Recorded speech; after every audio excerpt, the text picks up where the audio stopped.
कहानी गलत गढ़ दी, पूरी कहानी गलत बताई है। अगर दुनिया के लोग सही कहानी बताते तो भतीजा और बुआ का संबंध खराब नहीं होता। कहानी गलत थी ना। लोगों ने कहा, हिरण्यकशिपु ने अपनी बहन से कहा, बहन तू अपने भतीजे को गोदी में रखकर बैठ जा और चादर ओढ़कर बैठ जाना, तू बच जाएगी, तेरा भतीजा जल जाएगा। तो बुआ भतीजे को जलाने के लिए गोदी में लेकर बैठी। बोलो सही है कि गलत है? लोगों ने कहानी गलत बताई। होलिका, लोगों ने कहा उसने अपने भतीजे को जलाया। पहले तो होलिका का नाम तो निकालो कि होलिका का नाम क्या है। कथा वालों ने कह दिया हिरण्यकशिपु की बहन थी होलिका, वो अपने भतीजी प्रहलाद को गोदी में लेकर बैठ गई। वो प्रहलाद को हाथी के पांव के नीचे डाला, खोलते तेल में डाला, अग्नि में डाला, इसमें डाला, उसमें डाला, नहीं मरा। आखिरी में अपनी बहन से कहा होलिका तो अपने भतीजे को गोदी में लेकर बैठ जा। पहले उस होलिका का असली नाम तो लाओ, जिस होलिका का नाम विष्णु पुराण में डूंडा लिखा है। क्या नाम लिखा है? डूंडा। होलिका का असली नाम लिखा है विष्णु पुराण में डूंडा। इसलिए आज भी होली में लकड़ी नहीं जलाई जाती, मोटे मोटे डूंड जलाए जाते हैं, क्योंकि उसका नाम डूंडा है। और डूंडा बैठी अग्नि में, भतीजे को गोदी में लेकर बैठ गई। उसके पास में एक ब्रह्मा जी की चादर थी, जिसको ओढ़ कर बैठ जाती थी तो आगी में जल नहीं सकती थी। डूंडा ने देखा चारों तरफ से आगी लग गई, मेरा भतीजा जल जाएगा। तो बुआ को लगा मेरा भतीजा जल जाएगा। बुआ वो होती है जो दुआ देती है, बुआ कभी बद्दुआ नहीं देती है। और डूंडा ने अपनी चादर को उतारा, आगी चारों तरफ से लग गई। बुआ को लगा मेरा भतीजा जल जाएगा, तो अपनी चादर उतार कर अपने भतीजे पे डाल दी और बुआ खुद जल गई, पर अपने भतीजे को नहीं जलने दिया। ये कथा है, पर लोगों ने उसको पूरी पलट दिया, पूरा पलट दिया। बुआ कब जलाई अपने भतीजे को? आप में से इतनी सारी बुआ बैठी हैं, कभी अपने भतीजे को अपशब्द कहा? कभी अपने भतीजे को श्राप दिया?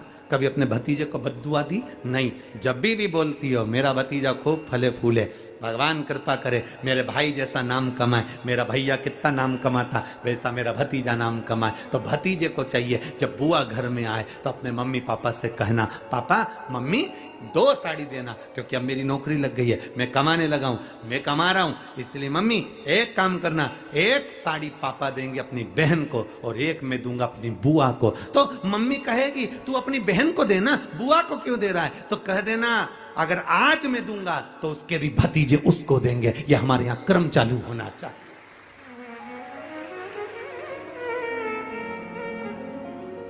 पर करे क्या?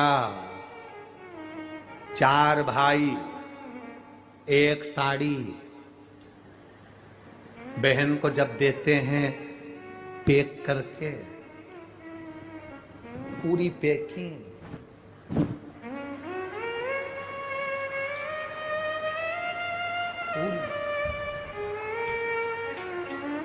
अच्छी बढ़िया वाली साड़ी। अगर ढीली ढीली दिखे तो उसमें कपड़ा भी फंसा दे, काका है जोड़ और पैकिंग करके।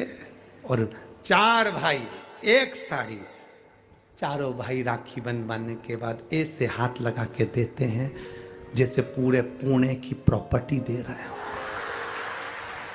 पूरे पुणे की। किसी ने पूछा कि क्यों रे चारों भाइयों ने मिलके 1 साड़ी दी? अभी हम एक ही तो घर में रहते हैं,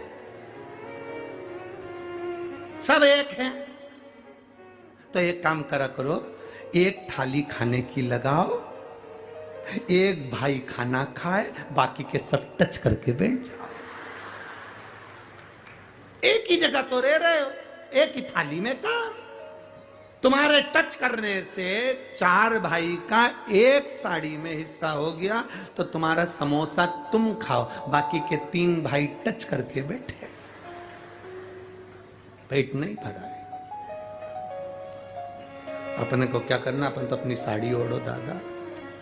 अभी कह रहा गुरुजी, ओ गुरुजी, हमने कहा क्या है? सारे त्योहार फीके हो गए, होली आ रही है, लगी नहीं रही कि होली जैसा है, दिवाली आती है तो लगता ही नहीं कि दिवाली जैसा है, राखी आती तो लगता ही नहीं राखी जैसा है, सारे त्योहार फीके हो गए गुरुजी। हमने कहा त्योहार फीके नहीं हुए, त्योहार का कलर फीका नहीं हुआ, त्योहार का रंग फीका नहीं हुआ है, बस त्योहार वही है, गुलाल वही है, मिठाई वही है, गुजिया पपड़िया वही है, खुर में चक्री वही है, पपड़िया वही है, गुजिया वही है, इंसान वही है। बस बाजार में से जो रौनक समाप्त नहीं हुई है, रौनक आपके भीतर की समाप्त हो गई। आपके भीतर इतनी ईर्ष्या भराती गई, इतनी ईर्ष्या भराती गई, इतनी ईर्ष्या भराती गई कि वो ईर्ष्या के कारण, उस अहंकार के कारण, उस अहम के कारण तुम एक दूसरे से मिलना पसंद नहीं कर पाते। पहले के लोग कहते थे हमारे यहाँ जब होली होती थी इतने लोग आते थे, मिलने जाते थे, गुलाल लेकर जाते थे। आजकल तो कोई दिखता नहीं है। कारण केवल इतना सा है, तुम्हारा अहंकार, तुम्हारा ईगो, तुम्हारा अभिमान तुम्हें अपने घर से बाहर नहीं निकालता। तुम घर से बाहर नहीं निकलते अपने अहंकार के कारण, अपनी काया के कारण, अपनी अभिमतता के कारण। आप दूसरे से मिलना पसंद नहीं करते। जरा सा कोई ने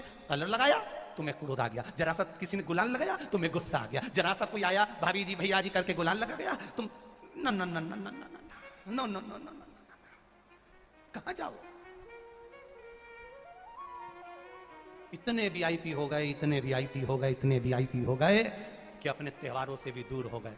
मेरा निवेदन है, होली का त्योहार आ रहा है,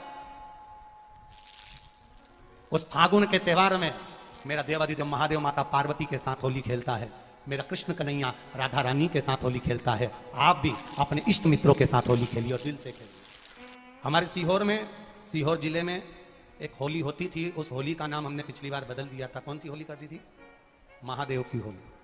पिछली बार हमारे सीहोर जिले में हमेशा होती आई थी वो होली, थोड़ा उसका नाम हमने चेंज कर दिया था तो उसको महादेव की होली कर दिया था। मेरे सीहोर जिले के रहने वाले सभी रहवासियों से, जिले भर के निवासियों से निवेदन करना चाहूंगा, वो पुरानी होली को बंद कर महादेव की होली नाम दिया गया है। शिव मंदिर में जाना है, चंदन का जल शिव जी को 1 लोटा चढ़ाना।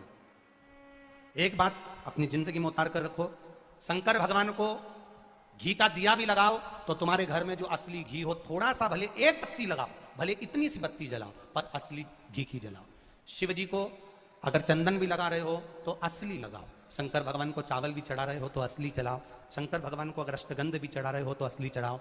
केमिकल का कोई चीज मेरे महादेव को मत चढ़ाओ जिससे भगवान शिव की मूर्ति नष्ट हो। ऐसी कोई चीज मेरे महादेव को ना चढ़ाओ।